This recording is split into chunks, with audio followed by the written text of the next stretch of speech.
I started investing in property back in 2006, and my first deal was a complete mess. I spent tens of hours on pointless viewing, thousands of pounds on deals that went nowhere, and I don't even want to think about how many tens of thousands more I would have made if I'd started making better investments sooner. Fast forward to the time of me recording this, and as well as my own portfolio, I run a property company that helps investors buy over £100 million worth of property every year. We have processes for every single stage of the buying journey, and I could basically buy a property in my sleep. So what are the main things that I know now that I didn't understand back then? Well, in this video, I'm going to talk you through the most common mistake beginners make, what I wish I knew when I first started, and the 5 hacks that will help you become a property expert faster to avoid the wasted time and money that I spent in the beginning. So firstly, I want to give you a tangible example that you can probably relate to. One of the most popular New Year's resolutions is to learn a language. But if you sign up to Duolingo and do a quick 3-minute lesson a day, just enough to keep your streak alive and to keep the nagging owl off your back, then you might learn a few words. But go abroad and try even something basic like ordering a drink in a bar and you'll be totally lost. However, if you double down and spend an hour per day immersing yourself in the language, you'll really see results. Cada día hablarás un poquito mejor. Thanks, Google Translate. In other words, to get good at something, you need to put in the reps. But people seem to forget this when it comes to property. They'll watch one YouTube video or do one viewing a week and call themselves an aspiring investor. But if you want to take investing seriously, you need to be disciplined. And once you know what you're doing, it's really not that hard, especially if you cram as much learning as possible into a short space of time. So how do you actually do that? Well, when I first started on my buy-to-let journey, I'd spend days trying to decide if I should invest in a particular property. I didn't want to make mistakes, so I took my time. But that was a mistake in itself. I lost so many deals due to analysis paralysis. I wasn't decisive enough, but you can easily avoid this by making property analysis part of your routine. Set aside half an hour to go through properties on Rightmove every day. You could even do this while pedaling away on the static bike or elliptical, so you can multitask while you're at the gym if you really want to double dose on the self-improvement. Find a property you'd like to buy and compare its price to recently sold properties. Then find similar rental properties in the area to work out how much you could rent it out for. The next step is to calculate key costs such as stamp duty and mortgage interest,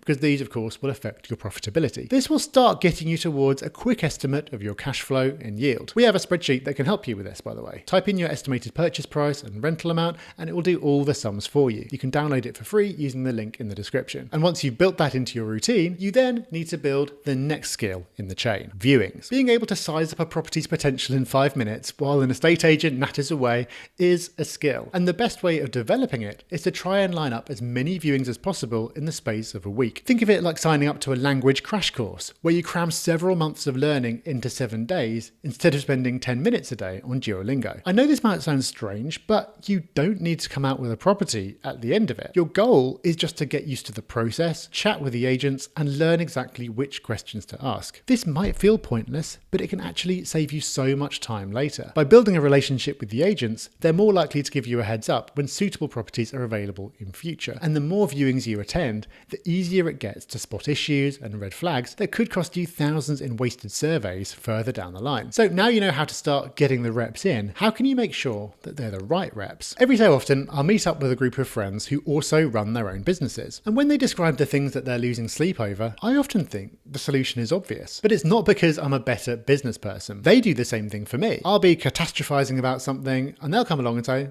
just do this. Because it's so much easier to give other people advice than it is to take it yourself. I'm no psychologist, but I guess it's because we're too close to our own problems, which makes it hard to see things objectively. Either way, our friends have enough distance that they can see the bigger picture. So how can you use this knowledge on your quest to become a property pro? Well, why not imagine that your friend is where you are now. Pretend that you're telling them what to do instead of the other way around. First, you want to get all the facts down in writing. Write down who you are, what you're trying to achieve, where you're starting from, where you are now, and what's holding you back. Then take a break. When you look back on your notes with a fresh pair of eyes, imagine that this isn't your situation. Imagine that a friend has presented you with this information and asked you for your advice. It might sound silly, but this mindset shift can really be the difference between doing nothing for years years because you're paralyzed with fear versus making a decision and moving forwards. And as we all know, investing in property is a long-term game. You might make money in the short term through rental income, but the biggest gains are made over 10, 20, 30 years or more. So the longer it takes you to get started, the more it's costing you. But if pretending to be your own friend makes you feel a bit too sad and lonely, the good news is you can also confide in ChatGPT. Not only is AI good at being objective, it can also generate answers from a much wider range of sources than we humans will ever have access to. However, if you just type in a basic prompt without giving it much thought, then the results will be average. So here are a few tricks to get the most out of it. First, give it more information. Some people expect too much from AI. They'll ask it to write them a property investment strategy, only to be disappointed when they're given a generic answer. Instead, you first want to feed it all the information you wrote down when following my help a friend trick. Tell ChatGPT, Gemini, Claude, or whatever tool you're using how much money you've got, what you want to achieve in a specific time frame, what matters to you,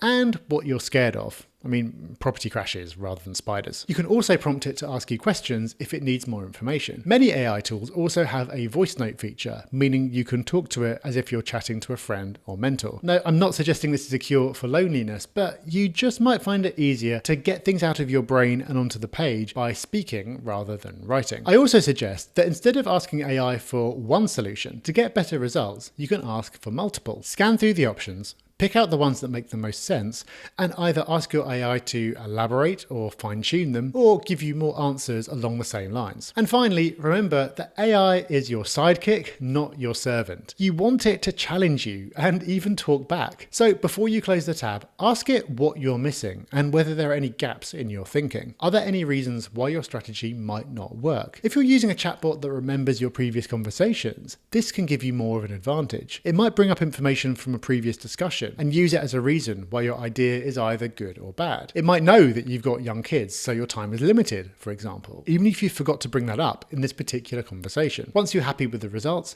ask it to summarize everything in writing and give you a step-by-step action plan with specific targets and deadlines. However, hack number 5 is probably the biggest game changer and is slightly more socially accepted than pretending you're your own best friend or spending hours speaking to a robot. To really bring this home, let me introduce you to two newbie investors, Simon and Adam. Simon's looking to buy his first investment property, but he's scared of messing things up. So to reduce the risk, he does tons of research. He nearly bought a house in Manchester last year, but changed his mind when forum members recommended Liverpool instead. He nearly bought a flat, but pulled out after reading horror stories about rising service charges and ground rents. A year later, Simon still hasn't bought a property. Every time he gets close, he sees a new opinion, new strategy, or a new cautionary tale. Another reminder of how little he knows. Adam, on the other hand, has a different approach. Instead of spending hours on Reddit, he gets in contact with an old friend who already has a property portfolio. Thanks to his mate, within a couple of weeks he's decided which area he's going to buy in, attended some viewings, and got a mortgage broker sorted. All because he ignored the noise and listened to one person instead of hundreds. And the best part is, his friend didn't charge him a penny. If you don't already know someone in the property investment space,